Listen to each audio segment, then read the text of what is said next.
नमस्कार. हॅलो सह्याद्रीच्या आजच्या भागात मी पूनम चांदोरकर आपल्या सगळ्यांचं मनापासून स्वागत करते.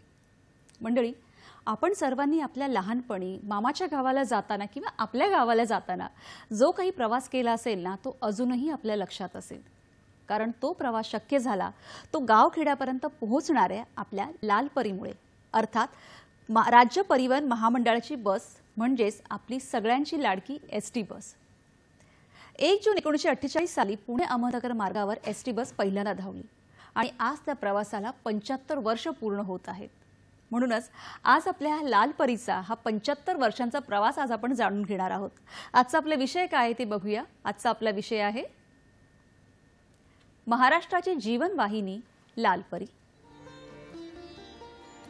महाराष्ट्राची जीवनवाहिनी लाल परी या महत्त्वाच्या विषयावर मार्गदर्शन करण्यासाठी, चर्चा करण्यासाठी अशाच तज्ञ व्यक्तीला आज आपण आपल्या इथे आमंत्रित केलेले आहे. आज आपल्याबरोबर आहेत श्री नंदकुमार कोलारकर. नमस्कार सर.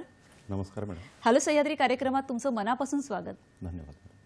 श्री नंदकुमार कोलारकर हे महाव्यवस्थापक यंत्र अभियांत्रिकी विभाग, महाराष्ट्र राज्य मार्ग परिवहन महामंडळ मुंबई. त्यांचा 30 वर्षांहून अधिक काळ या सेवेमध्ये त्यांचा अनुभव आहे.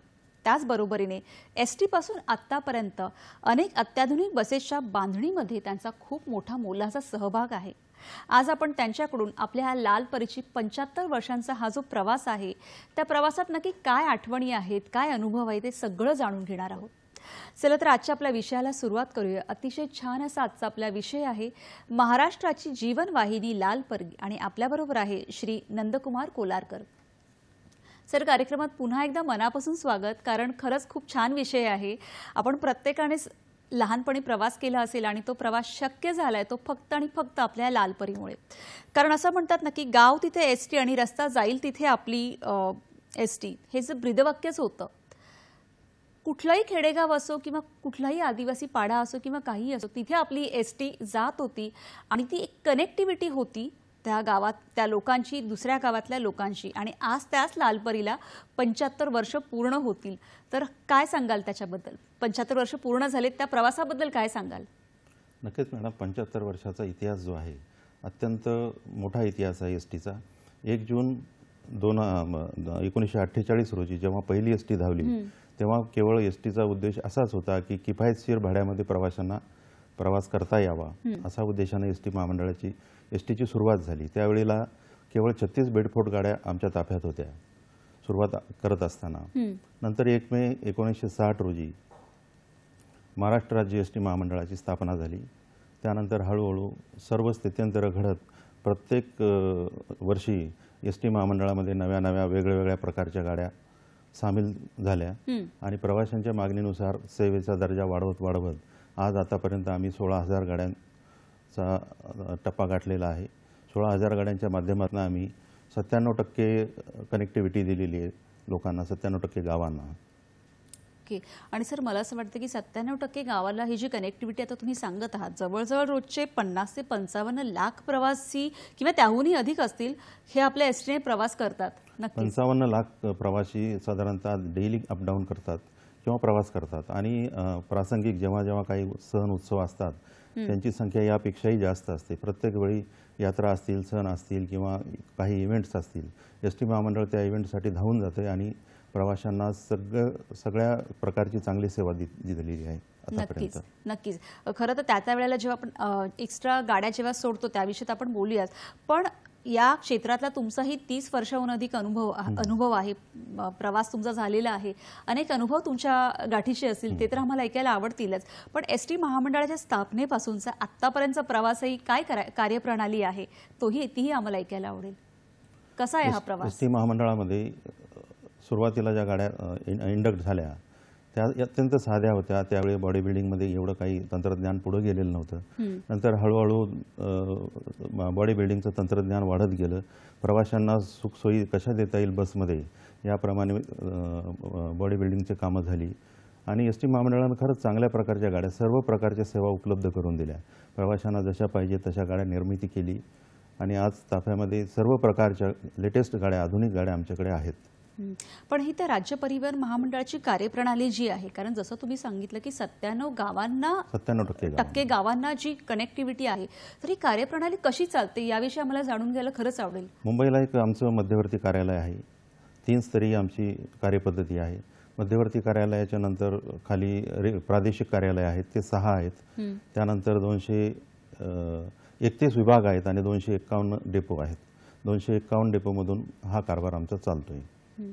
म्हणजे तिथून अनेक वेगवेगळ्या ठिकाणचं म्हणजे गावखेड्यापर्यंत सुद्धा हा प्रवास जो चालतो, तर ती कनेक्टिव्हिटी तुम्ही कशी मॅनेज करता? डेपोच्या एरियामध्ये जी काही प्रवासी संख्या आहेत, गावं आहेत, प्रत्येक गाव कसं कनेक्ट करता येईल आम्हाला, त्या पद्धतीनं आम्ही नियोजन करून, वाहतूक खाते नियोजन करून त्याप्रमाणे कनेक्टिव्हिटी देता येते आणि त्यानुसार दिलेली आहे. लोकांची पूर्ण सोय केलेली आहे आपण. नक्कीच सर, आता हे जे राज्य परिवहन महामंडळ आहे, त्यांना ते अनेक विविध सवलती देतात, तर अशा वेगवेगळ्या कोणत्या सवलती आम्हाला पूर्ण ऐकायला आवडेल की महिलांसाठी, मुलांसाठी अशा अनेक सवलती आहेत, काय आहेत त्या? महामंडळात आतापर्यंत 30 प्रकारच्या सवलती आहेत. बरोबर, 30 प्रकारच्या सवलती आपण देतो. त्यामध्ये विद्यार्थ्यापासून ज्येष्ठ नागरिक असतील, महिला सन्मान योजना आहेत, अपंग आहेत, त्यानंतर खेळाडू आहेत आणि इतर जे काही सामाजिक घटक आहेत, पुरस्कार प्राप्त हे आहेत, त्यांना पण आपण व्यक्ती असतात, त्यांना पण आपण सवलती देतो. नक्की सर. आजारी लोकांना पण आपण सवलती देतो. दुर्धर आजाराने जर ग्रस्त असतील तर त्यांनाही आपण प्रवासात सवलत देतो. नक्की सर, या अनेक सवलती त्यांच्याबद्दल सविस्तर ऐकून घ्यायला आम्हाला नक्कीच आवडेल. सर, मला असं विचारायचं की आपल्या आता ह्या लालपरीला 75 वर्ष पूर्ण झाली, हा प्रवास तितका काही साधा आणि सोपा आणि सुरळीत नव्हता. पूर्वी फक्त आपली एक गाडी होती की ज्याने पूर्ण कनेक्टिव्हिटी सगळ्या गावांमध्ये होती. तर त्याविषयी अजून आम्हाला सविस्तर जाणून घ्यायला आवडेल की हळूहळू जी अत्याधुनिकता होत चाललेली आहे, पण पूर्वी काय प्रसंग म्हणजे पूर्वी काय अनुभव होते ह्या एसटी बद्दलचे? पूर्वी एसटी एकमेव साधन होतं, त्यामुळे प्रायव्हेट ऑपरेटर कोणी नव्हते. एसटीला एवढी गर्दी असायची पूर्वी की एसटी कमी पडायची. नंतर हळूहळू स्पर्धा वाढत गेली. स्पर्धा वाढत गेल्यामुळं इतर वाहतुकीची साधनं निर्माण झाली आणि एसटीवरचा जो लोड आहे कमी झाला. परंतु जशी जशी लोकसंख्या वाढली तसं एसटीने आपलं विस्तार केला, रूप बदललं आणि त्यानुसार नवीन अत्याधुनिक बसेस आपल्या ताफ्यात समाविष्ट करून आज प्रवाशांना आपण सर्व सोयी सुविधायुक्त अशा गाड्या देत आहोत. नक्कीच. पण पूर्वी जी आपली गावखेड्यापर्यंत जिथे रस्ता असेल तिथपर्यंत एकमेव अशी आपली लालपरी जी आपली एसटी जात होती, तर त्यावेळेला काय काय अनुभव येत होते किंवा काय चॅलेंजेस होते? चॅलेंजेस सुरुवातीला तर रस्त्याचे होते. रस्ते चांगले नव्हते. कसेही रस्ते असले तरी एसटी महामंडळाच्या गाड्या तिथं धावत होत्या. अक्षरशः टायर फुटत होते, स्प्रिंग तुटत होत्या. तरीही एसटी महामंडळाने कधी असं म्हणलं नाही की आमचं नुकसान होत आहे, आम्ही गाड्या चालवणार नाही. जिथं रस्ता नसेल तिथंही गाड्या चालवल्यात. आजपर्यंत एसटी महामंडळाचं नुकसान बरंच झालेलं असलं तरी एसटी महामंडळ हे सातत्यानं सेवा देत आहे. नक्कीच खरंच आहे आणि खरंच कौतुकास्पद गोष्ट आहे सर, कारण की अशा अनेक खेड्यांपर्यंत की जिथे कुठे म्हणजे इतर गाड्या जात नाही, तिथे आपली एवढी मोठी एसटी जाऊन त्या लोकांना ती कनेक्टिव्हिटी इतर जे काही गावं आहेत त्यांच्याबरोबर त्यांची कनेक्टिव्हिटी होत होती. जिथे एसटी जाते तिथे त्या गावाचा विकास होतो असं आपण म्हणतो. नक्कीच, त्याविषयी काय सांगाल सर? एसटी गावामध्ये आली म्हणजे त्या गावाची सर्व भाग्यच उजाडल्यासारखं असते. तिथल्या विद्यार्थ्यांची सोय होती, येणाऱ्या जाणाऱ्या प्रवाशांची सोय होती आणि तिथले मार्केट एकदम पिकअप होते. दळणवळणाची साधनं आल्यामुळं व्यापार उद्योग याच्यामध्ये एकदम वाढ होते. एसटीमुळे सर्वच विकास होण्यासाठी एसटी ही सुरुवातीपासूनच विकास करत गेलेली आहे महाराष्ट्राचा, म्हणून तिला लोकवाहिनी म्हणतात, विकासवाहिनी म्हणतात. नक्की, खरंच आहे सर. सर, आता मगाशी जो आपला प्रश्न होता की त्याविषयी आपल्याला सविस्तर आपण जरा बोलूया, कारण काय होतंय की एसटी मधून अनेक सेवा सुविधा सवलती दिल्या जात आहेत, मुलांसाठी, महिलांसाठी वेगवेगळे आहेत. तर त्याविषयी आम्हाला अजून जाणून घ्यायला आवडेल की जर विद्यार्थी दशेपासून आपण विद्यार्थ्यांना म्हटलं तर काय सवलती आहेत सर? विद्यार्थ्यांना 33% सवलती आहे. मुलांना 33% आपण सवलत 33% भाड्यातच आपण त्यांना प्रवास अलाउड करतो. मुलींना तर आता योजना अहिल्याबाई होळकर योजना आहे, त्यामुळे मुलींना 12वी पर्यंत फ्री आहे. बरं. मुलींसाठी. आणि महिलांसाठी सर? महिलांसाठी आता माननीय मुख्यमंत्री एकनाथरावजी शिंदे साहेबांनी महिला सन्मान योजना चालू केल्यामुळे एसटीमध्ये एवढ्या महिला आता प्रवास करत आहेत, त्या योजनेचा फायदा घेत आहेत. तशीच दुसरी योजना अमृत ज्येष्ठ नागरिकांसाठी केली, ज्याचं वय 75 वर्षापेक्षा जास्त आहे, त्यांना मोफत प्रवास दिलेला आहे एसटी महामंडळाने. नक्कीच. आणि जे काही अपंग किंवा दिव्यांग व्यक्ती असतील त्यांच्यासाठी काही विशेष सवलती अपंगासाठी असतील? सुद्धा 1/4 सवलत आहे. 1/4 भाडं आपण घेतो त्यांच्याकडून आणि त्यांना 3/4 सवलत देतो आपण त्यांना. नक्कीच. महिला सन्मान योजनेमध्ये जवळपास दररोज आता 20 लाख महिला प्रवास करत आहेत. ओ 20 लाख महिला प्रवास आणि प्रवासी आणि अमृत ज्येष्ठ नागरिक प्रवासी जे आहेत ते 5 लाखाच्या वर संख्या गेलेली आहे त्यांची प्रवास करण्याची दररोजची. वा सर, काही स्वातंत्र्य सेनानी असतील त्यांच्यासाठी काही विशेष त्यांच्यासाठी सवलती? सवलती आहेत. स्वातंत्र्य सैनिक आणि त्यांच्यासोबत एक अशा दोघांनाही फ्री एसटी मध्ये सवलत आहे नक्की. प्रवासाची. सर अजून या विधानसभा सदस्य, विधान परिषद सदस्य यांना सुद्धा सवलती आहेत. नक्की सर. सर अजून काय काय सवलती याविषयी अजून जाणून घ्यायचं, पण आता वेळ झाली एका छोट्याशा विश्रांतीची. बघत राहा हॅलो सह्याद्री.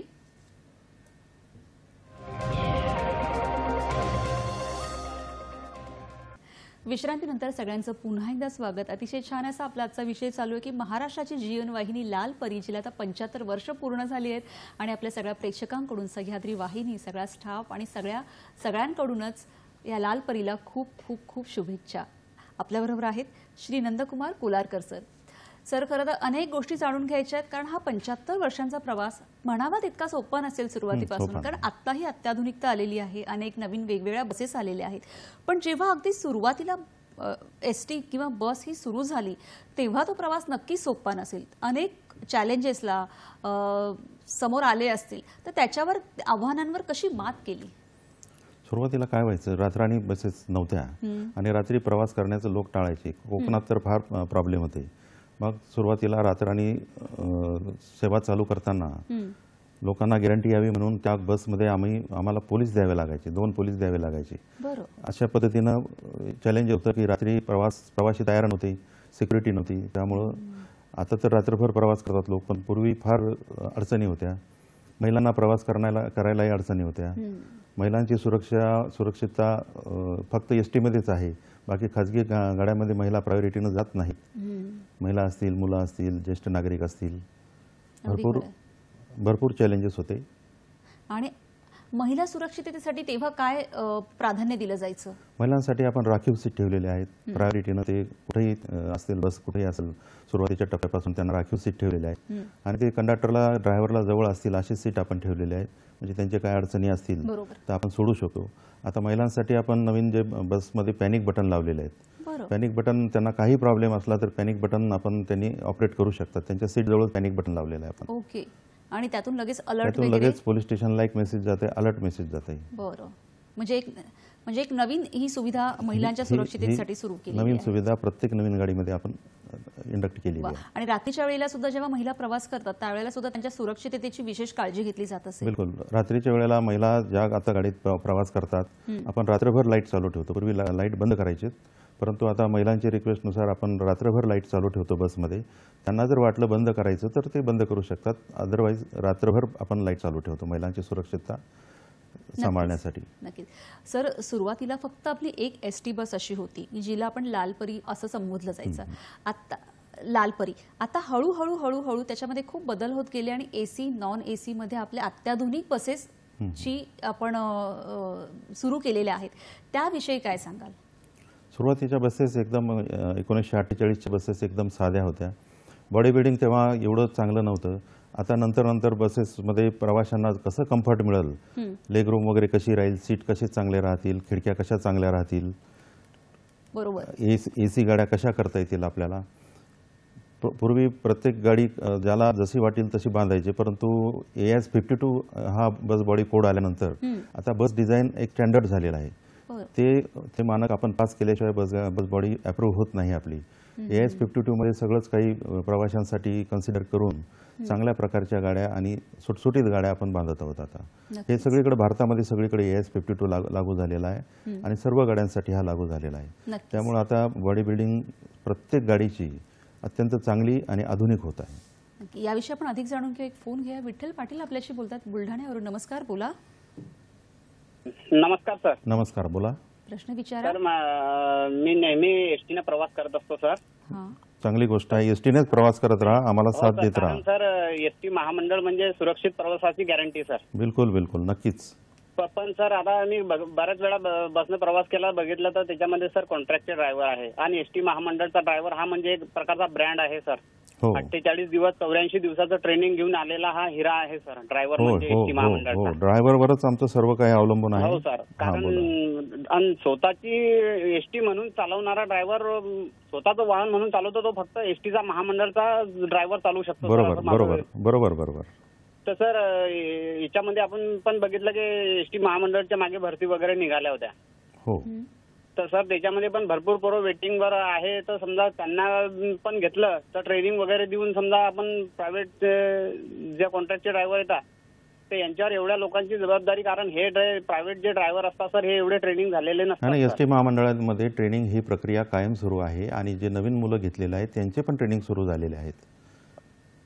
नक्कीच नक्कीच, धन्यवाद. पण सर मला असं वाटतं की आता विठ्ठलजींनी जो प्रश्न विचारला की ड्रायव्हर म्हणजे एसटीचा हा एक लखलखता हिरा, एक ब्रँडच त्यांना संबोधलेला आहे बरोबर. की एवढ्या प्रवाशांना सुरक्षितपणे रात्रंदिवस प्रवास घाटाघाटातून पण घेऊन जायचं, हे एवढं कौशल्यपूर्ण आपले ड्रायव्हर असतात, त्यांच्याबद्दल काय सांगाल सर? ड्रायव्हरला आपण 48 दिवसाचं भरती करतानाच ट्रेनिंग देतो, नंतर त्याची टेस्ट घेतो आणि नंतर दरवर्षी त्यांना ट्रेनिंग पण देतो आपण.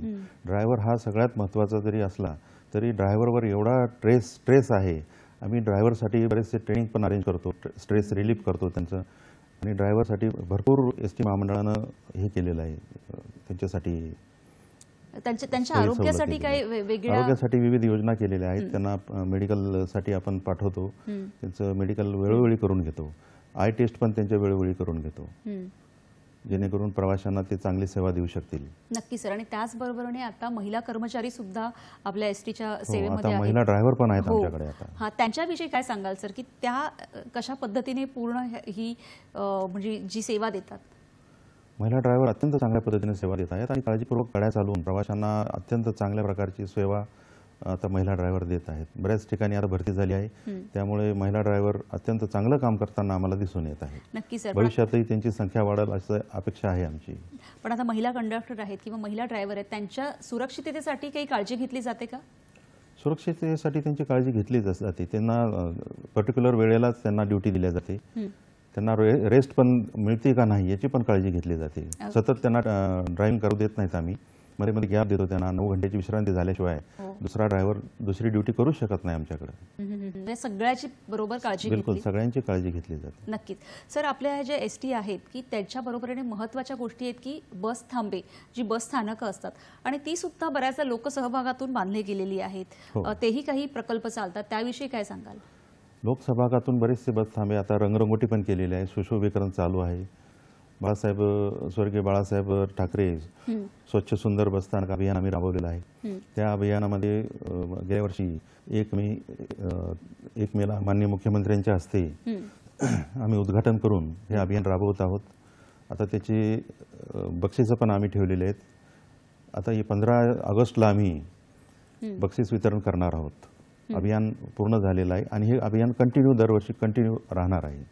लोकसहभागातून बरीचशी बसस्थानकं सुशोभीकरण केली आहेत. सेल्फी पॉईंट आम्ही तिथे केलेले आहेत. अत्यंत चांगल्या पद्धतीनं बसस्थानक आता प्रवाशांना तिथं संध्याकाळी पण फिरता येईल अशी आपण व्यवस्था केलेली आहे. गावामध्ये सगळ्यात चांगलं ठिकाण कुठलं असेल तर आता बस स्टँडच आपलं दिसणार आहे आपलं. वा, म्हणजे खूप छान पद्धतीने ती प्रगती होत आहे. अगदी सर. खरं तर आपली जेव्हा खेडेगावांमध्ये आपण म्हणतो की जेव्हा आपली इतर गावं आहेत तर त्यावेळेला सणासुदीला खूप साऱ्या बसेस सोडाव्या लागतात आणि आता आपली आषाढी एकादशी येते, तर त्यावेळेला ही कशी काळजी घेतली जाते एवढ्या लोकांच्या सेवेची? आषाढी असेल किंवा कुठले सण असतील त्यावेळेला आपल्याला गेल्या वर्षीचा डाटा आपल्याकडे असतो, माहिती असते. कुठं गर्दी कधी होणार आहे त्याचं प्लॅनिंग नियोजन 1 महिना अगोदरच केलं जातं. आता आमचे उपाध्यक्ष व व्यवस्थापकीय संचालक डॉक्टर कुसेकर साहेब यांनी 5000 गाड्यांचं नियोजन केलेलं आहे. 1 महिन्यापासून त्याचं नियोजन चालू आहे आणि आषाढी पंढरपूरला 5000 गाड्यांचं ताफा तिथं राहील आमचा, अशी व्यवस्था केलेली आहे. आणि सर्व सोयीसुविधायुक्त तिथं बसस्टँड आहेत. वाहतुकीचं नियोजन केलेलं आहे, सुरक्षाचं नियोजन केलेलं आहे. अशा रीतीनं आम्ही सर्व महाराष्ट्रातून गाड्या तिथं उपलब्ध करून देणार आहोत. एखाद्या खेड्यामधून जर समजा गावातून 40 प्रवासी असतील तर आम्ही थेट तिथून पंढरपूरला गाड्या सोडणार आहोत. बरं. हो. ओके. आणि आता जसं आता म्हटलं आषाढी एकादशी आहेत, पण आता सणवार जेव्हा येतात, आता जसं गणपती येतील त्यावेळेला कोकणामध्ये जाणाऱ्या लोकांची एक बरीच गर्दी असते, त्यावेळेला सुद्धा हे नियोजन कसं केलं? त्यावेळेस सुद्धा 1 महिना अगोदरच हे नियोजन चालू केलेलं असतं. तिथं जाण्यासाठी ज्या गाड्या लागतात त्या इतर विभागातून मागून घेऊन आपण सगळ्यात चांगल्या ज्या गाड्या आहेत त्या कोकणामध्ये पाठवतो आणि जाण्याचं त्यांचे टायमिंग आणि येण्याचं नियोजन व्यवस्थित करतो. दरवर्षी आपण हा एक्सरसाइज करतो, त्यामुळे आता एक्सपर्टाईज झाला आणि त्यामध्ये. नक्कीच सर. सर, आता जसं आपण म्हणालो की आपल्या लालपरीला 75 वर्ष पूर्ण झाली आहेत, पण त्याचबरोबरीने हळूहळू अत्याधुनिक इलेक्ट्रिक बस किंवा AC, नॉन AC अशा अनेक गाड्या आपल्या सुरू झालेल्या आहेत. तर त्याचा रिस्पॉन्स कसा आहे आणि त्याविषयीचा अनुभव कसा आहे, त्याविषयी काय सांगाल? AC बसेसमध्ये सुरुवातीला प्रवासी बसत नव्हते. आता आमच्याकडे 87 शिवनेरी बसेस आहेत. 87 शिवनेरी बसेस आहेत आणि 5200 शिवनेरी ई शिवाई बसेस आपण घेतोय. त्या खेड्यापाड्यात सुद्धा जाणार आहे. खेड्याच्या प्रवाशांना सुद्धा आपण गाडीगार प्रवास देणार आहोत. त्यामुळं इथून पुढे प्रवाशांना 5200 बसेस इलेक्ट्रिक आल्यानंतर प्रवासामध्ये भरपूर सुविधा निर्माण होतील आणि प्रत्येक प्रवाशाला चांगल्या प्रकारे प्रवास करण्यासाठी नियोजन आम्ही करत आहोत. नक्की. जसं सुरुवातीला मी सांगितलं सर की ST पासूनच्या ह्या अत्याधुनिक बसेच्या बांधणीमध्ये सुद्धा तुमचा सिंहाचा मोठा वाटा आहे. तर त्याविषयी काय सांगाल की काय अनुभव आलेत का किंवा काही आव्हानं आहेत का? की कारण या जेव्हा बसेस सुरू करताना सर आपण हे चर्चा अशीच पुढे चालू ठेवूया. आधी फोन घेऊया. शिवानंद वसेदार आपल्याशी बोलतात निपाणीवर. नमस्कार, बोला शिवानंदजी. नमस्कार, बोला, प्रश्न विचारा. नमस्कार मॅडम, शिवानंद वसे बोलतो निपाणी. माझा प्रश्न असा आहे, आता जे आपल्या महाराष्ट्र सरकारने म्हणजे बसचे जे वाहन चालक जे आहेत ते अपघात रहित चालना केल्यामुळे त्या लोकांचे सत्कार वगैरे घेऊन त्यांना मान सन्मान करतात. हे उपक्रम कशा प्रकारे त्यांच्या डोक्यामध्ये आले? आणि आता सध्या पुढच्या महिन्यात श्रावण मध्ये महाराष्ट्र दर्शन म्हणून 1200 रुपये मध्ये म्हणजे काही देवदेवतांच्या ठिकाणी प्रवासासाठी सोय केलेली आहे. मग त्याबद्दल सुद्धा आणखीन लोकांना तुम्ही काय सांगाल आणि कशा प्रकारे त्याचा फायदा होऊ शकतो आणि वयस्कर लोकांना सुद्धा याचा काय फायदा होतो, तुम्ही काय मार्गदर्शन कराल असा माझा प्रश्न होता मॅडम. नक्कीच. खूप खूप धन्यवाद शिवानंदजी. खूप छान प्रश्न त्यांनी विचारले. काय सांगाल सर? प्रवाशांना जिथून प्रवासासाठी 40 प्रवासी झाले आपण लगेच त्यांना त्या गावामधून गाडी उपलब्ध करून देतो. आणि चालकांना आपण बक्षीसही देतो, विना अपघात सेवेचं बक्षीसही देतो आपण त्यांना मुंबईला बोलवून त्यांचे सत्कारसपत्नीक सत्कार करतो, त्यांना बक्षीसही देतो आपण. दरवर्षी हा उपक्रम राबवतो आपण. त्यामुळे बळ अजून वाढतं, मोटिवेट होतात आणि विना अपघात सेवा ही सर्वात मोठी गोष्ट आहे. 25 वर्ष जर सेवा विना अपघात होत असेल तर अत्यंत चांगले कुशल ड्रायव्हर आमच्याकडे आहेत.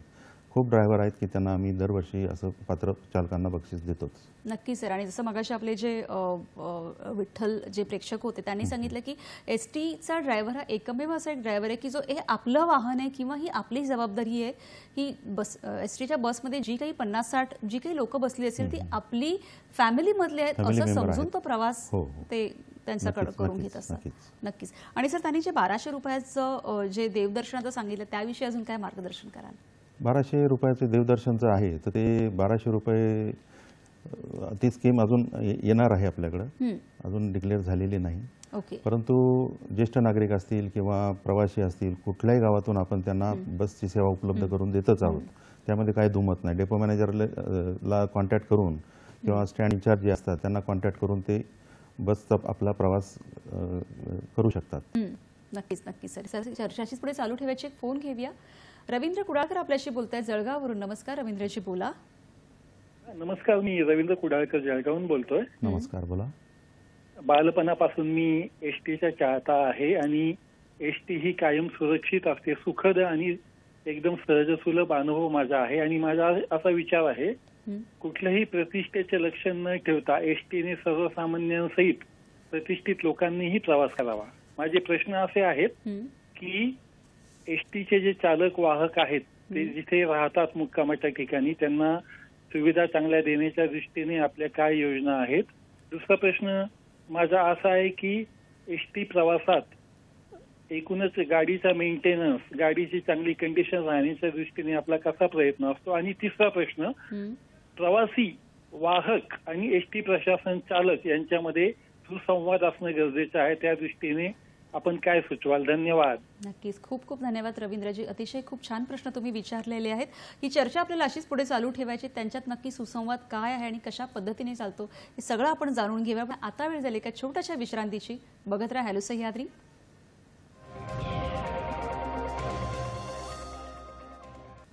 विश्रांतीनंतर सगळ्यांचं पुन्हा एकदा स्वागत. महाराष्ट्राची जीवनवाहिनी लाल परी जिला आता 75 वर्ष पूर्ण झालेली आहेत त्याविषयी आपण चर्चा करत आहोत आणि आपल्याला मार्गदर्शन करत आहेत श्री नंदकुमार कोलारकर. सर, विश्रांतीला जाण्यापूर्वी आपल्याला रवींद्रजींनी जे काही प्रश्न विचारले होते तर त्याविषयी नक्की काय सांगाल की जे आपले चालक असतात ते कधी कधी 12 तास 18 तास जो काही प्रवास करून एका गावातून दुसऱ्या गावामध्ये प्रवास करून एवढ्या लोकांना घेऊन जातात त्यावेळेला त्यांच्या विश्रांतीसाठी किंवा राहण्यासाठी काय सोयी असतात? चालक वाहकांसाठी आपण सर्व ठिकाणी विश्रांतीगृह बांधलेली आहेत आणि आत्ताच मुंबईला एक एअर कंडिशन विश्रांतीगृह माननीय दीपकजी केसरकर यांनी त्यांच्या आमदार फंडातून दिलेलं आहे. ते लवकरच त्याचं आता उद्घाटन होईल आणि इतर जिल्ह्याच्या ठिकाणी आपण चालक वाहकांसाठी रेस्ट रूम केलेले आहेत. आंतरराज्य ठिकाणी सुद्धा आपण तिथं राहण्याची व्यवस्था केलेली आहे. जेव्हा ज्या गाड्या बाहेर राज्यात जातात तिथं सुद्धा आपण त्यांची व्यवस्था केलेली आहे. नक्कीच. आणि जसं त्यांनी विचारलं की आपल्या ज्या गाड्या असतात म्हणजे एसटी, एसी, नॉन एसी ज्या काही इलेक्ट्रिक गाड्या असतात त्यांचा मेंटेनन्स आपण कसा? मेंटेनन्ससाठी आपल्याला डेपो लेवलला पण व्यवस्था आहे आणि विभागीय कार्यशाळा विभागामध्ये सुद्धा प्रत्येक विभागामध्ये सुद्धा हेवी जे कामं असतात ते विभागात होत असतात. डेपोमध्ये प्रत्येक गाडी दररोज आल्यानंतर तपासली जाते त्याचे काय डिफेक्ट्स आहेत. ड्रायव्हरला सुद्धा काही डिफेक्ट्स आढळतात रस्त्याने गाडी चालवताना ते तिथे लिहितात डिफेक्ट्स आणि त्यानुसार काम केलं जाते. आणि रुटीन मेंटेनन्स जो आहे जो आमचा GSOनुसार होतो आहे तो दैनिक तपासणी असते, दशक तपासणी असते, मासिक तपासणी असते. ह्या सर्व प्रोग्राम आम्ही 100% फॉलो करतो. नक्कीच. आणि त्याचबरोबर आता जेव्हा इलेक्ट्रिक गाड्या निघालेल्या आहेत त्याच्यामुळे मला असं वाटतं प्रदूषण प्रदूषण आता फारच कमी झालेलं आहे. त्याच्यानंतर आम्ही CNG मध्ये कन्वर्ट केल्यात बऱ्याच गाड्या. आमचा प्रोजेक्ट आहे 1000 गाड्या CNG मध्ये कन्वर्ट करायच्या. त्यापैकी 500 गाड्या आम्ही ऑलरेडी कन्वर्ट करून त्या रस्त्यावर धावत आहेत गेल्या वर्षापासून. आणखी प्रदूषणासाठी आम्ही 5000 गाड्या आता LNG वर कन्वर्ट करत आहोत. त्या पण प्रोग्राम आमचा चालू आहे. येत्या 3 वर्षामध्ये 5000 गाड्या ह्या LNG वर चालतील. भारतामध्ये अशी कुठेही व्यवस्था नाही, कुठल्याही महामंडळानं अजून हे प्रयोग केलेला नाही, परंतु आमच्या महामंडळाने हे प्रयोग हाती घेऊन हा प्रोजेक्ट आम्ही करत आहोत. LNG साठी आम्ही प्रयत्न केलेले मला वाटतं पर्यावरणाची हानी खूप कमी होईल आणि पर्यावरणाची साथ आपल्याला मिळेल. जेव्हा आपण आंतरराज्यीय प्रवास करतो जे एका स्टेटमधून दुसऱ्या स्टेटमध्ये त्यावेळेला काय खबरदारी घेतली पाहिजे किंवा त्यावेळेला काय सुविधा असतात? आंतरराज्य आपल्या बऱ्याच गाड्या आहेत. आपल्या इतर आजूबाजूचे जेवढे स्टेट आहेत त्या राज्यामध्ये आपण आंतरराज्य गाड्या चालवतोच आहे. नक्कीच. सर, आता मला असं विचारायचं आहे की आता 75 वर्ष पूर्ण होत आहेत आणि मुळात कधी कधी काय असतं की प्रवासी आता सेवेचा दर्जा वाढवण्यासाठी किंवा त्यांच्या काही समस्या आहेत का त्या समस्यांना उत्तर देण्यासाठी 15 जुलैपासून एक प्रवासी राजा दिन हा एक अभिनय उपक्रम आपण सुरू करणार आहोत. त्याविषयी आम्हाला सविस्तर जाणून घ्यायला आवडेल. प्रवासी राजा दिन हे माननीय उपाध्यक्ष व व्यवस्थापकीय संचालक कोसेकर साहेबांनी हे त्यांचं अभियान राबवत आहेत. 15 जुलैला त्याचं उद्घाटन होणार आहे. प्रवाशांच्या जेवढ्या काही समस्या असतील दर शुक्रवारी विभाग नियंत्रक शुक्रवारी आणि सोमवारी विभाग नियंत्रक हे त्या आगारात जाऊन प्रवाशांच्या समस्या हे जाणून घेणार आहेत. त्यामुळं प्रवाशांना आपलं काय म्हणणं आहे ते तिथं लेखी नोंदवण्यात येणार आहे आणि त्यावर नक्कीच कारवाई करावी म्हणजे करणार आहे महामंडळ. प्रवाशांची कुठल्याही समस्या पेंडिंग राहणार नाहीत त्या दृष्टीनं आम्ही प्रयत्न करणार आहोत. नक्कीच नक्कीच सर. एक फोन घेऊ आणि आपली चर्चा अशीच पुढे चालू ठेवूया. किशोर गायकवाड आपल्याशी बोलतात पुण्यावरून. नमस्कार. बोला किशोरजी. नमस्कार सर, किशोर गायकवाड बोलतोय पुण्यावरून. नमस्कार. माझं सर्वप्रथम मी अभिनंदन करतो एसटीचे नवीन नूतन MD जे आहेत माननीय माधव कुसेकर साहेब त्यांचं की त्यांनी आल्यानंतर नवीन काही चेंजेस केले जसे काही की ऑनलाईन पास सर्व्हिस आहे, प्रवाशांची कर्मचाऱ्यांची ऑनलाईन बदली एका क्लिकवर केलेली आहे. होय होय नक्कीच. त्याचबरोबर 50% सवलतीचे सुविधा दिलेल्या आहेत महिलांसाठी. त्यामधून पण एसटीचं उत्पन्न वाढलेलं आहे. नवीन गाड्या आलेल्या आहेत आपल्या हिरकणी बसेस. होय होय. त्या हिरकणी गाड्यांमुळे पण एसटीच्या ताफ्यांमध्ये शान आलेली आहे. होय. नवीन लाल गाड्या घेतल्यात आता 2400 आपण नवीन अशोक लेलँडच्या गाड्यांची 2475 गाड्या आपण घेतोय. या 2-3 महिन्यामध्ये आपल्या ताफ्यामध्ये त्या गाड्या पण सामील होतील. ताफ्यामध्ये सामील होतील सर. त्याच्यामध्ये आता काय आपलं थोडंसं कसं होतं आमचे हाल होतात प्रवासादरम्यान. कामानिमित्त प्रवास करायला लागतो आम्हाला गावोगावी. गाड्या बंद पडतात. बरं. तर याच्यावर थोडंसं आपण काय उपाययोजना करू शकता? बिलकुल बिलकुल. या नवीन गाड्या तर आमच्या इंडक्ट होणारच आहेत 2475. या नवीन गाड्या इंडक्ट झाल्यानंतर प्रवाशांना जवळपास सर्वच डेपोना आम्ही या गाड्या देतोय. एसटी महामंडळ सातत्यानं नवीन गाड्या घेण्याचा प्रयत्न करत आहेत. ज्या गाड्या आता बंद पडत असतील त्या किरकोळ कारणासाठी बंद पडतात. परंतु बंद पडलेली एस टीची गाडी कुठेही असली तरी 5-10 मिनिटात त्यांना मागची गाडी रिलीफ म्हणून मिळते. असं प्रायव्हेटसारखं तर होऊ शकत नाही की गाडी बंद पडली आणि दिवसभर प्रवासी ताटकळत उभे आहेत, असं कधी होत नाही. बंद पडणाऱ्या गाड्यांसाठी मध्ये करोना काळामध्ये थोडा सामानाच्या अडचणी होत्या. आता सामान आलेलं आहे, फ्लो व्यवस्थित सुरू आहे, त्यामुळे आता काय कुठलीही अडचण नाही. सध्या तरी आमच्या गाड्या व्यवस्थित चालू आहेत आणि त्या मेंटेन करण्याचा आम्ही पुरेपूर प्रयत्न करत आहोत. त्यामध्ये काही इथून पुढे अडचणही येणार नाहीत, आपल्याला कुठलाही त्रास होणार नाही या दृष्टीने सर्व स्तरावर आमचं कामकाज आता चालू आहे. नक्कीच नक्कीच सर.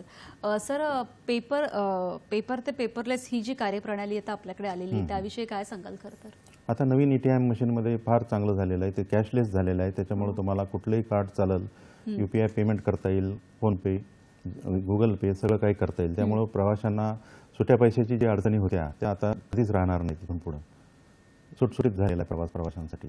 नक्की सर. आणि त्याच्यामध्ये ई तिकीट किंवा आरक्षण या सगळ्या प्रणाली त्याच्यामध्ये इन्क्लूड आहे, त्याविषयी सांगा. होय होय, आरक्षणची आमची स्वतःचीच प्रणाली आहे. त्यामुळं प्रवाशांना आरक्षण करताना आता कुठलीही अडचण येणार नाही. आणि प्रत्येक बसस्टँडला किंवा कुठेही आता आरक्षणचे काउंटर्स वाढवलेले आहेत, त्यामुळे कुठेही अडचण आता सध्या तरी निर्माण होणार नाही. नक्की सर. आणि त्याचबरोबर सर मला असं विचारायचं की जेव्हा आपण तिकीट काढताना ₹1 जो एक्स्ट्रा घेतला जातो तो इन्शुरन्ससाठी, तर त्याविषयी जरा सांगा ना, तो काय आहे? तो इन्शुरन्स ₹1 जो घेतो आपण, 10 लाखाचा इन्शुरन्स आहे त्या ₹1 ओके. तर इन केस अपघात झाला आणि फॅटॅलिटी झाली तर आपण प्रवाशांना 10 लाख रुपये देतो. ओके. वा, मला असं वाटतं अशा आपल्या अनेक सेवा सुविधा आहेत की ज्या बऱ्याचदा लोकांपर्यंत पोहोचत नाहीत, पण त्या त्यांच्यापर्यंत पोहोचल्या पाहिजेत. तर त्यासाठी काही प्रयत्न केले जातात का? त्यासाठी स्पेशल आम्ही अभियान राबवतोय, जिकडे तिकडे फ्लेक्स लावतोय. आता हे प्रवासी तक्रार अभियान जे आहे, म्हणजे प्रवासी राजाचे दिन जे आहे, त्याच्यामध्ये आम्ही बऱ्याचशा अभियान आमचे राबवणार आहोत की एसटी महामंडळ काय काय प्रवाशांना सेवा देते, काय सुविधा देते. यामध्ये आम्ही भरपूर आमची जाहिरात करणार आहोत, जे की प्रवाशांना माहीत नाही, आणखी जे वंचित आहेत ते पण याचा लाभ घेऊ शकतील. नाही, खरं सर. कारण बऱ्याचदा असं होतं की तुम्ही आता जसं महिलांच्या काही सवलती सांगितल्या, तर बऱ्याचदा त्या काही वेळेला आमच्यापर्यंत पोहोचतात, पण अनेक अशा सवलती की ज्याच्याबद्दल लोकांना माहितीच नसते. खरं आहे. तर असं कुठे आहे का की आता त्याच्यासाठी काही वेगळे फोन कॉल्स किंवा काही त्याच्यातून आपण त्या सेवा सुविधा? प्रत्येक बसस्टँडला आम्ही आता फ्लेक्स लावलेले आहेत की कोणत्या कोणत्या सुविधा आहेत. दर्शनी भागामध्येच आमच्या सेवा सुविधा ज्या आहेत त्या उपलब्ध करून कोणत्या देणार आहात, आपण कोणत्या देत आहोत, त्याचे फ्लेक्स सगळीकडे लावलेले, जाहिरात भरपूर केलेली. आता काही अडचण येणार नाही त्यामध्ये. नक्की सर. आता जसं आपण म्हणतो की आपल्या लालपरीपासूनचा जो प्रवास सुरू झाला होता आणि अनेक अत्याधुनिक गाड्या, जसं तुम्ही आताही सांगितलं की अनेक वेगवेगळ्या गाड्या आपल्या ताफ्यामध्ये सामील होणार आहेत, तर रिस्पॉन्स कसा आहे लोकांचा आणि कशा पद्धतीने काही योजना तुमच्या भविष्यातल्या आहेत? लोकांचा रिस्पॉन्स एसटी महामंडळाला आता या 2 सवलती लागू केल्यामुळं अत्यंत चांगल्या प्रमाणात आहे. महामंडळाच्या बसेस आता ज्या पूर्वी फुल भरून जात नव्हत्या, आता सर्व बसेसमध्ये प्रवासी आहेत. त्यामुळे आमचं नियोजन असंच राहील की आधुनिक चांगल्या गाड्या त्यांना देत राहणे आणि विकास करत राहणे. प्रवाशांना कुठेही गाड्या या 2-3 वर्षात पुढे भविष्यात कमी पडणार नाही, अशा प्रकारे आम्ही नियोजन करत आहोत. नक्कीच नक्कीच सर. आता आपण फोन घेऊया. नमस्कार, बाजीराव कुंभार आपल्याशी बोलतात, बोला. नमस्कार बाजीरावजी, प्रश्न विचारा. हा सर, नमस्कार. नमस्कार, बोला. अत्यंत ग्रामीण अशा भागाला सेवा देणाऱ्या सर्व माझे एसटी ड्रायव्हर, कंडक्टर, मेकॅनिक, तो स्वच्छक असून त्याचे पहिल्यांदा आभार. त्याचबरोबर जे एसटी कर्मचारी आहेत, आम्ही त्यांच्याबरोबर सतत एसटीचा प्रवास होत असतो, त्यांच्याबरोबर मुक्काम बरोबर वस्ती आमच्याबरोबर गावा राहतात ते. बरोबर. तर त्यांचे जे बरेच आर्थिक प्रश्न म्हणा किंवा त्यांच्या बरेच समस्या आहेत, त्यांच्याकडे महामंडळ म्हणून, प्रशासन म्हणून आपण कशा पद्धतीने त्यावरती मार्ग काढाल, हा माझा प्रश्न. नक्कीच नक्कीच. खूप खूप धन्यवाद बाजीरावजी. या प्रश्नाचं उत्तरात आपण घेणारच आहोत, पण आता वेळ झाली एक छोट्याशा विश्रांतीची. बघत राहा हॅलो सह्याद्री.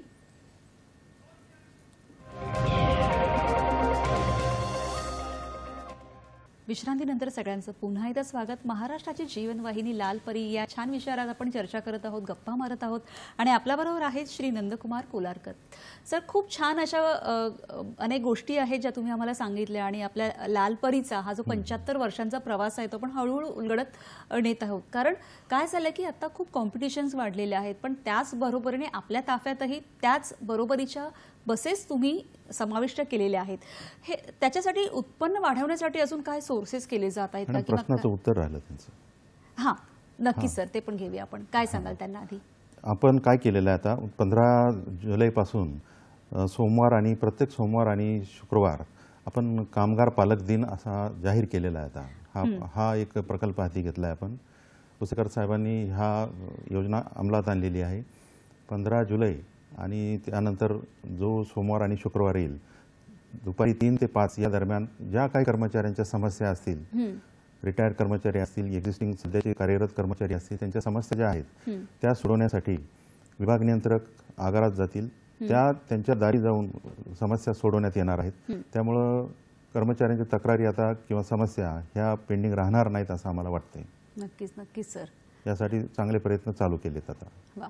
आणि त्याचबरोबरीने सर आता जसा आता माझा प्रश्न होता की आपण उत्पन्न वाढवण्यासाठी काय सोर्सेस आहेत किंवा काय तयारी करत आहोत किंवा काय योजना आहेत का अशा अजून? आता महिला सन्मान योजनेमध्ये उत्पन्न चांगल्या प्रकारे आमचं वाढलेलं आहे. महिला त्यापूर्वी योजना येण्यापूर्वी 8 ते 10 लाखच महिला प्रवास करत होत्या. आता त्यांची संख्या दुप्पट झालेली आहे. 20 लाख महिला प्रवासी रोज प्रवास करतायत. त्यामुळे त्यांना आता जे अपडाऊन करणारे आहेत त्यांना नक्कीच 50% सवलत, म्हणजे दर महिन्याला बराचसा त्यांचा पैसा वाचत आहे. म्हणजे थोड्या एका अर्थानं त्यांना उत्पन्नाचा सोर्सच निर्माण झालेला आहे. बचत म्हणजे उत्पन्नाच आहे. नक्कीच सर. सर त्याचबरोबरीने जसं आगार स्वच्छता आहे, रस्ते स्वच्छता आहे, बसेसची स्वच्छता आहे, त्याविषयी काय काळजी घेतली जाते? आगार स्वच्छतेसाठी आपण स्वच्छता अभियानच राबवत आहोत. 1 मे 2023 पासून माननीय मुख्यमंत्र्यांनी याचं उद्घाटन करून आपण सगळे आगार स्वच्छ केलेले आहेत. आणि बाहेरचे आमचे कर्मचारी जरी पुरेसे नसले तर बाहेरच्या कर्मचारी लावून कॉन्ट्रॅक्ट देऊन आम्ही आगार स्वच्छ करत आहोत. तसंच बसेससाठी पण आमचे कर्मचारी जिथं कमी आहेत तिथं बाहेरचं आउटसोर्सिंग करून आम्ही भरपूर बसेस स्वच्छ करण्याचा प्रयत्न करत आहोत. इतर ठिकाणी काही ठिकाणी ऑटोमॅटिक कार वॉशर आम्ही आता लावत आहोत. ते फक्त बस उभी करायची, ऑटोमॅटिक गाडी धुवून निघणार, ते ब्रश फिरणार दोन्हीकडून, ते पण आम्ही चालू केलेलं आहे. वा. नक्कीच सर. आता हे जी आपली अनेक एसटी किंवा बसेसची जी सुविधा आहे त्याच्यामध्ये लोकांचा सहभाग कसा असावा असं तुम्हाला काय अपेक्षित आहे असं वाटतं? जसं सर्वसामान्य प्रेक्षक म्हणजे जी लोक आहेत त्यांच्या आपल्या एसटी चालकांकडून किंवा एसटी महामंडळाकडून काही अपेक्षा असतात, त्याचप्रमाणे लोकसहभाग कसा असावा असं तुम्हाला वाटतं? नाही, लोकांनी जास्तीत जास्त आता एसटी महामंडळाचा वापर करावा. सर्व प्रकारच्या गाड्या आपण उपलब्ध करून दिलेल्या आहेत. त्यामुळं त्यांनी एसटी महामंडळाचा वापर केल्यानंतर एसटी महामंडळाचा वापर केला तर प्रदूषण कमी होईल, इतर रस्त्यावरच्या गाड्या कमी होतील, छोट्या छोट्या गाड्या कमी होतील, ट्रॅफिक कंजेशन जे आज दिसतंय सगळीकडे ते होणार नाहीत आणि गव्हर्नमेंटला एक मदत होईल. शासकीय गाड्या जर ज्या आम्हाला आणखी गाड्या घेऊन वाढवता येतील, म्हणजे प्रत्येक रस्त्यावर आम्हाला फ्रिक्वेन्सी व्यवस्थित ठेवता येईल. किमान 15 मिनिटाच्या फ्रिक्वेन्सीनं आम्ही तालुका ते जिल्हा किंवा जिल्हा टू जिल्हा अशा गाड्या धावत आहेत. त्याची फ्रिक्वेन्सी आम्ही वाढवू शकतो जर लोकांनी आम्हाला सहकार्य केलं, एसटी बसमधून प्रवास केला. त्याच्या ज्या डिमांड्स असतील, आता ज्या आपण प्रवासी राजा दिन साजरा करतोय त्या पण आपण कन्सिडर करून आपण आपल्या सेवेचा अजून फायदा लोकांना कसा होईल या दृष्टीने प्रयत्नच करत आहोत. नक्कीच नक्कीच सर. तर त्याचबरोबरीने जे अनधिकृत स्थानकं असतात किंवा जे विदाऊट तिकीट प्रवासी प्रवास करतात त्यांच्यासाठी काय कार्यवाही केली जाते? त्यासाठी आमचे मार्ग तपासणी पथक आणि सिक्युरिटीचे जे पथक आहेत ते कंटिन्यू लाईन चेकिंग करत असतात आणि अशा प्रवाशांना फाईन करणे अशा गोष्टी ह्या सातत्यानं आम्ही करतोय. आता प्रमाण फार कमी झालं, विदाऊट तिकीट प्रवास करण्याचं प्रमाण फार कमी झालं आता नक्कीच पूर्वीपेक्षा तरी. नक्की सर. सर त्याचबरोबरीने ज्या आपल्या महिला आता या सेवेमध्ये येत आहेत त्यांच्यासाठी तुम्ही काय सांगाल की जास्तीत जास्त करून महिलांनी सुद्धा इथे आता तर बऱ्याच ठिकाणी महिला कंडक्टर, महिला ड्रायव्हर दिसतात, पण अजूनही ती सेवा वाढावी यासाठी काय प्रयत्न केले जातात? महिलांसाठी राखीव जागा आहेत त्या पूर्णपणे भरण्याचा आम्ही प्रयत्न करत आहोत. जास्तीत जास्त महिला कशा येतील महामंडळामध्ये या दृष्टीने प्रयत्न चालूच आहेत. नक्कीच. आणि सर बसेसचे जे अनधिकृत थांबे असतात त्याच्यावर काय कार्यवाही केली जाते? अनधिकृत थांब्यावर बस जर थांबली तर ते आम्हाला फीडबॅक मिळाला किंवा माहिती मिळाली तर लगेच त्याच्यावर कारवाई केली जाते. ओके. म्हणजे तुम्ही लगेच त्याच्या पद्धतीप्रमाणे ताबडतोब कारवाई केल्या जाते. लगेच केल्या जातात. सर एवढ्या वर्षातला हा जो आता आपण प्रवास इथे उलगडतो आहे, अनेक आपण वेगवेगळ्या आपल्याला सवलती कळल्या की अशा अनेक सवलती आहेत किंवा अनेक वेगवेगळ्या बसेस आपल्या इथे आता समाविष्ट केल्या आहेत. वाहन चालकांसाठी किंवा त्यांच्यासाठी अनेक प्रकारच्या सुविधाही दिल्या जात आहेत. अजून अशा काही आव्हानांना तुम्हाला सामोरं जावं लागतं का? बरेच आव्हानं आहेत आमच्याकडे. मूळ म्हणजे रस्त्याची आव्हानं जास्त आहेत. ट्रॅफिक जामचे पण आव्हानं आहेत. नक्कीच सर, बोला. रस्ता आणि ट्रॅफिक जाम हे 2 आव्हानं आहेत. आता पुणे ते औरंगाबाद जाण्यासाठी वेळ खूप लागते. हा ट्रॅफिकचा जाम असल्यामुळं तर त्यावेळेला थोडं ट्रॅफिक थोडं क्लिअर झालं तर गाड्या वेळेवर येऊ शकतील, वेळेवर जाऊ शकतील. नक्कीच सर, तुमची एवढी मोठी कारकीर्द आहे की 30 वर्षाहूनही अधिक तुमचा जो अनुभव आहे, तर तुम्हाला असा काही एखादा अनुभव आला आहे का की जो तुम्हाला आमच्याबरोबर शेअर करावासा वाटतोय?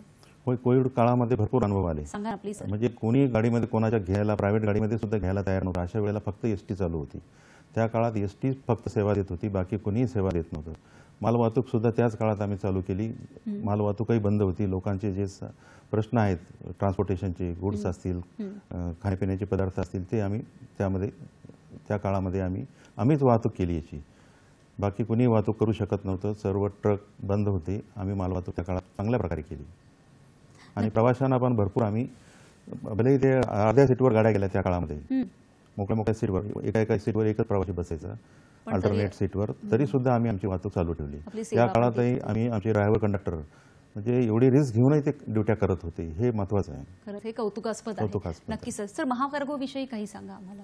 महाकार्गोचं ऑपरेशन आपलं कोविड काळामध्ये खूप चांगलं चालू होतं. आताही ते व्यवस्थित चालू आहे, परंतु आता काही अडचणी आहेत त्याच्यामध्ये, त्यामुळे थोडं कमी झालेलं आहे. आता नाही तर महाकार्गो आमचं 3 वर्ष तर खूप चांगलं चाललं ऑपरेशन. नक्कीच सर. काय अशा भविष्यातल्या तुमच्या योजना आहेत की ज्या येणार आहेत? भविष्यात आम्ही चांगल्या प्रकारचं फ्लीट ठेवून आधुनिक गाड्या प्रवाशांना सगळ्या मार्गावर देण्याचा आम्ही प्रयत्न करत आहोत. आणि प्रवाशांच्या तक्रारी ज्या असतील किंवा त्यांच्या सोयीसुविधा ज्या असतील त्यामध्ये जास्तीत जास्त वाढ करण्याचा आम्ही प्रयत्न करत आहोत. त्यांचे कंप्लेंट्स राहणार नाहीत किंवा त्यांचे काय जे असतील कर्मचाऱ्यांचेही कंप्लेंट राहणार नाही, या पद्धतीनं आम्ही सगळं व्यवस्थापन केलेलं आहे. भविष्यात प्रवाशांना महाराष्ट्रात तरी किमान चांगल्या प्रकारची सेवा आम्ही देण्याचा प्रयत्न करत आहोत. नक्कीच नक्कीच. बऱ्याचशा आपल्या एसटी बसेस आहेत, त्याच्यातून कुरिअर सेवा, टपाल सेवाही केली जाते. त्याविषयी आम्हाला सविस्तर सांगा सर. बसेसमधून त्याची पार्सल वाहतूक आमचा सेपरेट विभाग आहे. पार्सल वाहतूक सुद्धा आम्ही व्यवस्थित चांगल्या प्रकारे करत आहोत. त्याच्यामधून मिळणारं उत्पन्नही चांगल्या प्रकारे आम्हाला मिळत आहे. नक्कीच नक्कीच सर. जसं मगाशी तुम्ही सांगितलं टपाल सेवा तर आम्हीच चालू करतोय. टपाल सेवा म्हणजे याचं टपाल खातं हे आमच्यावरच डिपेंड आहे. आम्ही भरपूर त्यांना आजपर्यंतही चालू आहे. संख्या जरी कमी असली म्हणजे याची तरी चालूच आहे आणखी. नक्कीच सर. महिलांच्या सेवेसाठी जसं मगाशी तुम्ही सांगितलं, तर रात्री जेव्हा महिला प्रवास करतात तर त्यावेळेला अजून मुलांसाठी, लहान मुलांसाठी काही सेवा सुविधा आहेत का? महिलांसाठी आपण बसमध्ये तर रिझर्वेशन ठेवलेलंच आहे. प्रायोरिटीनं आपण त्यांचं बुकिंग करतो आहोत, त्यामुळं काही अडचण नाही. महिलांसाठी तरी सध्या कुठं अडचण आम्हाला तक्रारी पण प्राप्त झालेल्या नाहीत की महिलांना काही प्रॉब्लेम आहेत म्हणून. नक्कीच नक्कीच नक्कीच सर. जसं आता आपण सांगितलं की ह्या एवढ्या वर्षांचा प्रवास आपण एका तासामध्ये उलगडणं तर शक्यच नाही, पण तरीही सगळ्या प्रेक्षकांना किंवा जे काही रोज प्रवास करतात, जसं मगाशी तुम्ही सांगितलं की जवळजवळ 50-55 लाख लोक रोज आपल्या ह्या एसटी मधून प्रवास करत असतात आणि त्यांच्या सगळ्यांच्या सुरक्षिततेची जबाबदारी ही आपल्या एसटी चालकावर असतात. आपले बस ड्रायव्हर तेवढे उत्तम कुशल आहेत, त्यांना तसं ट्रेनिंग दिलं जातं. पण तरी सुद्धा ह्या सगळ्यांना काय संदेश तुम्हाला द्यावासा वाटतो, अगदी सगळ्याच प्रेक्षकांना आणि त्याच बरोबरीने जे रोजचे प्रवास करतात त्या सगळ्या आपल्या प्रवाशांना सुद्धा काय सांगाल सर? एसटी महामंडळाची सेवा दर्जेदार तर आहेच, त्यामध्ये आणखी दर्जेदार सेवा देण्याचा आम्ही प्रयत्न करू. प्रवाशांनी खाजगी वाहतूक, खाजगी वाहनं किंवा स्वतःच्या वाहनातून प्रवास न करता एसटी महामंडळाच्या बसेसमधून जर प्रवास केला तर नक्कीच आम्हाला आणखी बसेस वाढवता येतील. शासनाला पण त्यामध्ये उत्पन्न मिळेल. प्रवाशांनी एसटी महामंडळाचा शिवाय इतर कुठल्याही गाड्यामध्ये जाऊ नये. आणि काय सेवेत कमी जर असेल तर दर आठवड्याला आता हे प्रवासी राजा दिन साजरा करतोच आम्ही, त्यामधून त्रुटी दूर करण्याचा आम्ही प्रयत्न करणारच आहोत. फक्त एसटीची नाळ जी प्रवाशांची आहे जन्मापासून शेवटपर्यंत ती कधी प्रवाशांनी तोडू नये. आणि प्रेक्षकांनाही माझं आव्हान आहे की जास्तीत जास्त शासकीय वाहनाचा जर आपण वापर केला तर प्रदूषण कमी होईल. वाहतुकीमध्ये जे काही अडथळे आहेत, ट्रॅफिक जाम आहेत, हे पण आपल्याला कमी करता येतील. नक्कीच. जसं आता सरांनी सांगितलं की रस्ता जाईल तिथे आपली ही एसटी म्हणजेच आपली ही लालपरी जात होती, जिच्यामुळे आपली गाव खेड्यांमधली कनेक्टिव्हिटी वाढली आहे. आणि म्हणूनच आणि आज त्या लालपरीला 75 वर्ष पूर्ण झाली. त्या प्रवासापासून अत्याधुनिक बसेसमधून आता आपण प्रवास करत आहोत. त्याच्यामुळे जास्तीत जास्त हे आपल्या महामंडळाच्या बसेस आहेत त्यातून प्रवास करावा. जसं आपण सांगितलं की अनेक सेवा सुविधा आहेत त्यांचा लाभ घ्यावा आणि दुसऱ्यांपर्यंतही त्या पोहोचवायला पाहिजेत आपण. म्हणूनच या लालपरीला ह्या 75 वर्षांच्या खूप खूप शुभेच्छा आपल्या सगळ्यांकडून देऊया. सर, तुम्ही इथे आलात आणि इतक्या छान पद्धतीने आम्हाला एवढी सगळी माहिती दिली त्याबद्दल खरं तुमचे खूप खूप आभार. धन्यवाद मॅडम. तुम्हाला आपला कार्यक्रम कसा वाटला आम्हाला नक्की कळवा. माध्यमं तुम्हाला माहितीच आहेत, आपलं फेसबुक आहे, यूट्यूब आहे, फेसबुक आहे, यूट्यूब आहे, ट्विटर आहे. त्यावरून आपला कार्यक्रम तुम्हाला कसा वाटला आमच्यापर्यंत नक्की कळवा. पुन्हा भेटूया आपण पुढील भागात पुन्हा एका नवीन विषयासह. तोपर्यंत सगळ्यांना नमस्कार.